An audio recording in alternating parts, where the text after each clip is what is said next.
Kumusta ka, Smart Pinoy? Alam mo ba, lighting ang nagpapasaya at nagbibigay buhay sa bahay mo. Pero kung mali ang plano, parang laging madilim at nakaka-stress ang ambience. Kaya nga ako, gusto kong ibahagi sa iyo ang mga lighting tips na siguradong magpapaganda sa bahay mo. Napansin ko kasi na marami sa ating mga Pinoy ang umaasa lang sa iisang bombilya sa gitna ng kisame. Isipin mo, paano ka makakapagbasa ng maayos? Paano ka magluluto nang hindi ka natatalisod?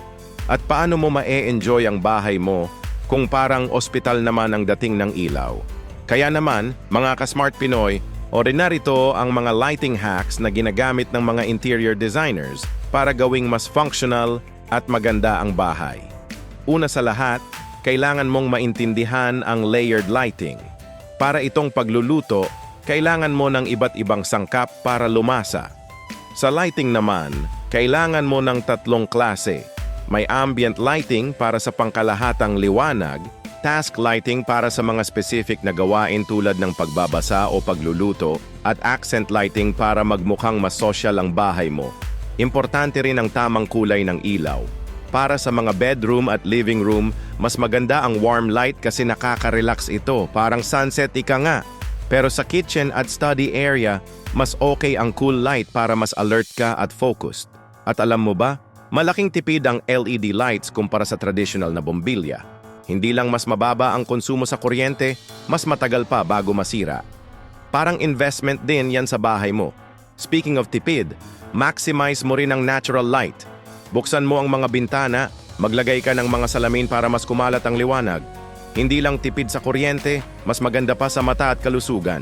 Para naman sa instant social effect, subukan mo ang accent lighting.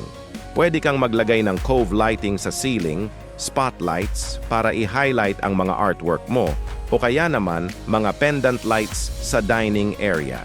Hindi mo kailangang gumastos ng malaki para magmukhang expensive ang bahay mo. Tandaan mo, ka-Smart Pinoy, ang tamang ilaw ay hindi lang para sa ganda. Para rin ito sa comfort at functionality ng bahay mo. Kapag tama ang lighting plan mo, mas presko ang pakiramdam, mas madali ang mga gawain, at siguradong mas masaya kang umuwi araw-araw. Salamat sa pakikinig, mga ka-Smart Pinoy. Kung gusto mo pang matuto ng mga home improvement tips, i-click mo lang ang subscribe button at i-ring ang bell para updated ka sa mga susunod naming video. Sa susunod naman, outdoor design hacks ang ating pag-uusapan para mas maging welcoming ang harap ng bahay mo. Abangan yan para sa Smart Pinoy Community. Ako si Pangalan. Hanggang sa susunod na video, ingat palagi.